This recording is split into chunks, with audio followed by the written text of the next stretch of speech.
നമസ്കാരം. ഹണിമൂണിനിടയിൽ സ്വന്തം ഭർത്താവിനെ വാഴക്കൊലയാളികളെ വെച്ച് കൊന്ന ഒരു ലേഡിയുടെ ന്യൂസൊക്കെ ഇപ്പോൾ ഈ കഴിഞ്ഞ ദിവസങ്ങളൊക്കെ നമ്മൾ സോഷ്യൽ മീഡിയയിലൊക്കെ കാണാനുണ്ടായി, ന്യൂസിലൊക്കെ കണ്ടു.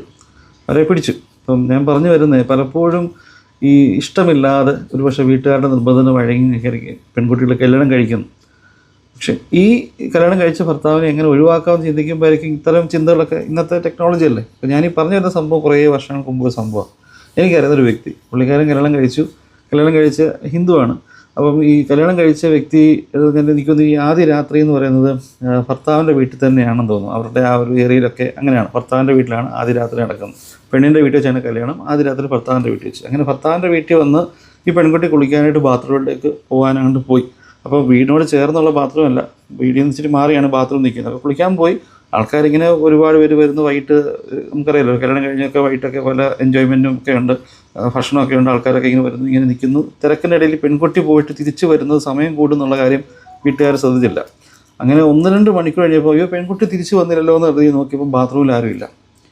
അത് പെൺകുട്ടിയെ പറ്റി വലിയ അന്വേഷണമായി. അവിടെ കാണും ഇവിടെ കാണുന്നൊക്കെ അന്വേഷിച്ചൊക്കെ പിന്നെ അവർക്ക് മനസ്സിലായി പെൺകുട്ടി വീട്ടിലില്ല എന്നുള്ള കാര്യം മനസ്സിലായി. അങ്ങനെ ഇവർ തിരിച്ച് ഇവരുടെ മുറി വന്നപ്പോൾ ഒരു എടുത്തെഴുതി വെച്ചിരിക്കുകയാണ്, ചേട്ടൻ എന്നോട് ക്ഷമിക്കണം, എനിക്കൊരാൾ ഇഷ്ടമായിരുന്നു, ഞാൻ അയാളോട് പോവുകയാണ്. പിന്നെ എല്ലാവിധമായ കാമുകിമാരും തേച്ചിട്ട് പോകുമ്പോൾ പറയുന്ന ഡയലോഗ് ഉണ്ടല്ലോ, ചേട്ടന് എന്നേക്കാളും നല്ലൊരു പെണ്ണിനെ കിട്ടുമെന്ന്. അങ്ങനെ ആ പെൺകൊച്ചിൻ്റെ വീട്ടുകാർ കൊടുത്ത സ്വർണ്ണം എടുത്തുകൊണ്ട് ആ പെണ്ണ് പോയി. അവൾ പറഞ്ഞത് ശരിയാണ്, അയാൾക്ക് അവളെക്കാളും നല്ലൊരു പെണ്ണിനെ കിട്ടി. അയാൾ എത്രയും പെട്ടെന്ന് തന്നെ എന്തൊക്കെയോ പേപ്പർ വെച്ച് പ്രൊസീഡ് ചെയ്തു. പോലീസ് സ്റ്റേഷനിൽ പരാതിപ്പെട്ടു. പോലീസുകാർ അന്നും ഇന്നും സ്ട്രോങ് തന്നെ, അവരെ ഇടപിടിയെന്ന് എനിക്ക് തോന്നുന്നു ഇവരെ വലിയ താമസമില്ലാതെ പിടിച്ചു. അപ്പോൾ ഈ പെൺകുട്ടിക്ക് അയാളോട് പോയാൽ മതി. അങ്ങനെ ഈ മനുഷ്യന് പറഞ്ഞു അവൾ പോകുന്നത് പോയിക്കോട്ടെ, കാരണം വേറെ ആളെ മനസ്സിൽ കെട്ടി വെച്ചിട്ട് ഇയാളോട് ജീവിക്കാൻ താല്പര്യമില്ല, പിന്നെ എന്തിനാ ജീവിക്കുന്നു, പോയിക്കോട്ടെന്ന് പറഞ്ഞു. അങ്ങനെ പോയി അവരുടെ ഡിവോഴ്സൊക്കെ മേടിക്കുകയോ നിയമപരമായിട്ട് അവർ സെപ്പറേറ്റായി. ഇയാളധികം താമസിക്കാതെ തന്നെ വിവാഹം കഴിക്കുകയും ചെയ്തു, വേറെ സ്ത്രീയെ വിവാഹം കഴിച്ചു.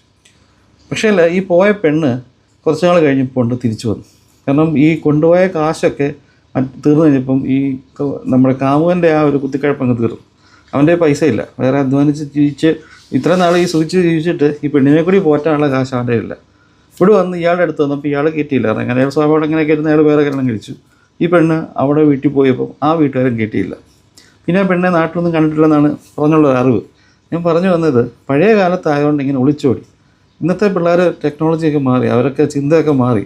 അവരെ എങ്ങനെ സ്മൂത്തായിട്ട് വേറെ ആളെ കല്യാണം കഴിക്കാം, ഇയാളെ എങ്ങനെ ഒഴിവാക്കാമെന്ന് നോക്കുമ്പോഴാണ് ഈ പ്രശ്നം വരുന്നത്. കാരണം കൊല്ലുന്നു. പക്ഷേ നമ്മൾ ശ്രദ്ധിക്കേണ്ട ഒരു കാര്യം കഴിഞ്ഞാൽ, നമ്മൾ ആരെ വേണമെങ്കിലും പറ്റിക്കാം.